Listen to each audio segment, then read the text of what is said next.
C'est ça. Ok, c'est parti avec mes yeux d'aveugle là. De temps en temps, je vais essayer de pouvoir lire. Bon, je vais dire tes questions. 1, 2, 3, 4, c'est parti.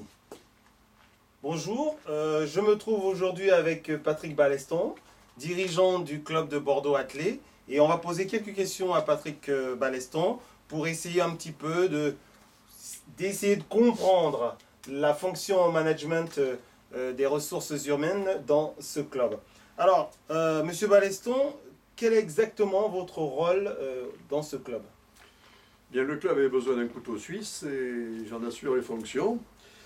Donc plus précisément, je suis trésorier du club, mais je suis aussi juge fédéral. J'ai, durant 9 ans, j'ai encadré également donc, pendant 9 ans l'école d'athlé. Je représente le club auprès du comité de Gironde, je représente le club auprès de l'Omnisport. Puis il doit y avoir quelques autres lames que je n'ai pas encore dépliées, mais enfin, voilà. On peut donc dire que vous êtes un dirigeant historique du club. Avec un petit H. D'accord, très bien. Et pour quelle raison vous avez été bénévole? Quelle raison vous a amené à être bénévole pour ce club? Ah, j'ai été contaminé dès mon enfance, donc mes parents m'ont donné l'exemple. J'ai commencé le sport à 11 ans, puisque les poussins n'existaient pas à l'époque. Et immédiatement, mes parents ont suivi et se sont impliqués dans le club dans lequel j'ai été inscrit. Ils ont fait par la suite de même avec mon frère. Et donc j'ai vu que sans bénévole, j'ai pu pratiquer et juger qu'un club ne pouvait pas fonctionner sans. Et donc j'ai trouvé tout à fait normal, et de là, depuis fort longtemps, de m'impliquer d'abord dans ce club, mais précédemment dans un autre, et dans une autre activité sportive, qui était le basket. D'accord, donc on peut dire que vous maîtrisez assez bien les rouages du bénévolat dans un club ou dans une structure. Je ne sais pas si je les maîtrise, mais je les perçois. D'accord. Alors justement, pour être plus précis et rentrer dans le thème de notre étude, moi je voudrais savoir, dans ce nouveau club, si j'ai bien compris, il s'agit d'une fusion entre deux anciennes structures qui, cette année, se sont mises ensemble pour mutualiser un certain nombre de choses. Tout à fait.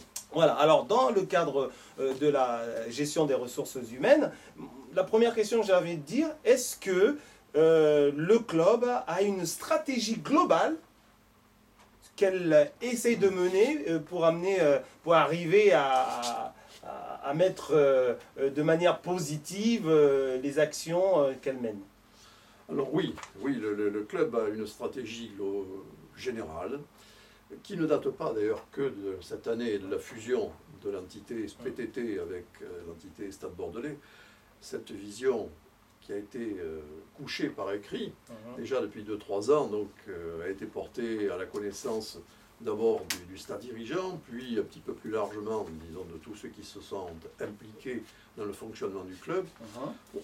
Donc ce que l'on peut regretter, c'est que pour l'instant, la tâche est peut-être un petit peu plus large que les moyens dont nous disposons. Mais nous avons une trame sur laquelle nous appuyer et à laquelle nous nous référons donc assez régulièrement. Mais dire que nos ambitions dépassent la mesure de nos capacités pour l'instant. Et alors, est-ce que vous pouvez me dire si vous avez une idée bien précise de la structure des ressources humaines à l'intérieur du club? Alors, une vision bien précise, le bien est peut-être un peu de trop, disons précise. J'ai une vision assez précise, oui, des différents composants. C'est-à-dire une vision de la décomposition des 385, des 502 athlètes, disons même avec nos sections locales qui composent ce club. Une décomposition assez précise du nombre de juges, du nombre de bénévoles, du nombre d'entraîneurs donc, qui fonctionnent tant chez nous en direct que dans les sections locales, donc des dirigeants donc, au sens large. Par contre, je pense que dans les ressources humaines, il me semble important d'inclure aussi celles des parents. D'abord, premièrement, celle des parents, donc des athlètes, et là, c'est beaucoup plus nébuleux, malgré des essais qui ont été faits depuis maintenant 4 à 5 ans, c'est-à-dire au moment de l'enregistrement de la licence, de demander quelles étaient les professions des parents, les disponibilités, si les gens voulaient bien s'inscrire pour tel ou tel événement. Dire que les retours ont toujours été cataclysmiquement faibles et n'ont pas permis de faire des ventilations significatives qui puissent déboucher sur des actions propres.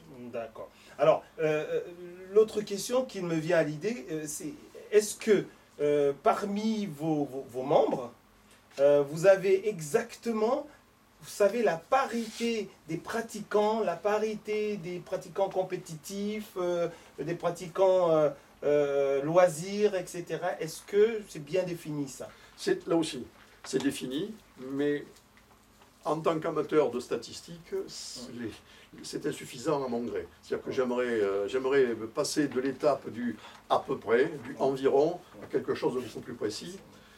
Disons que ma connaissance est suffisante pour l'exploitation faible que l'on en fait, mais n'est pas suffisante pour celle que l'on voudrait en faire. Donc il nous manque la mise en place, ou la définition, d'abord la définition peut-être, et ensuite surtout la mise en place d'outils.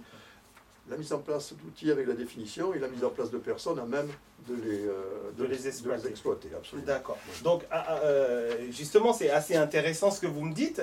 Donc, cela veut dire que il y a peut-être un plan de développement des ressources humaines dans le club.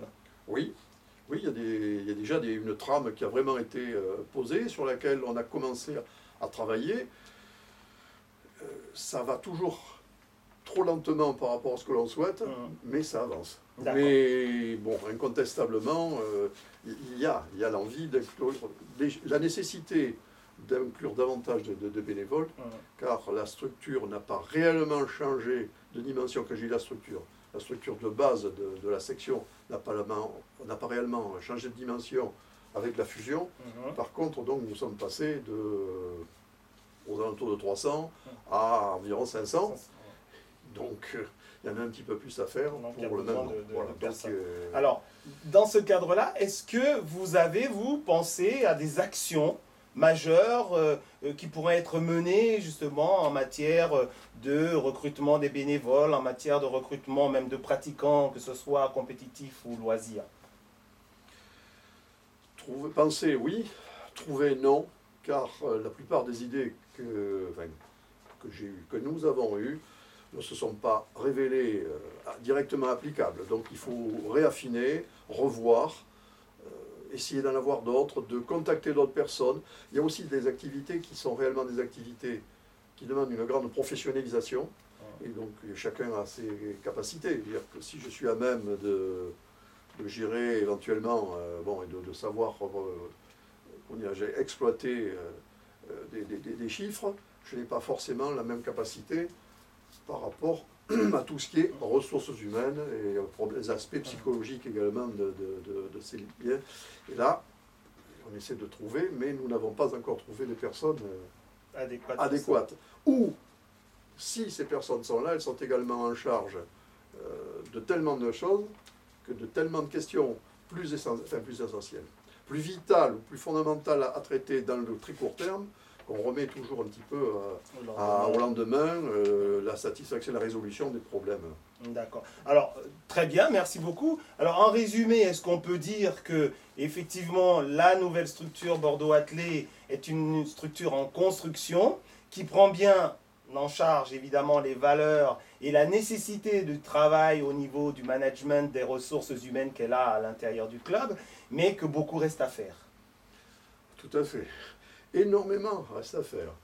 Alors c'est tout le passage, disons, des clubs à la vision ancienne, où le simple fait d'être bénévole et d'avoir donc quelques athlètes à faire fonctionner ou à développer était suffisante, à celle où on s'inscrit dans une professionnalisation de plus en plus intensive, qui n'a pas forcément que des aspects positifs, car si les structures qui nous dirigent nous mènent et exigent donc une professionnalisation de plus en plus intense des gens qui s'en occupent, c'est quand même toujours plus souvent avec une tape dans le dos qu'avec un billet sur la table. Effectivement. Donc, Donc il y a du travail. Il y a vraiment du travail. Il y a du travail et ça prendra beaucoup de temps. Mais Mhm. incontestablement, pour se rassurer de temps à autre, malgré que ce ne soit pas la bonne position, il vaut mieux regarder vers le haut que vers le bas. Enfin, de temps à autre, on regarde un petit peu vers le bas, c'est-à-dire que d'autres clubs qui nous entourent, et on s'aperçoit que l'on n'est pas tout à fait aussi mauvais Aussi que l'on mauvais pourrait que le l'on croire. croit. D'accord. Merci beaucoup pour nous avoir accordé ces quelques minutes et pour avoir parlé avec profondeur de cette structure Bordeaux Athlé à qui on souhaite beaucoup de chance pour Avec les plaisir. années à venir. Merci.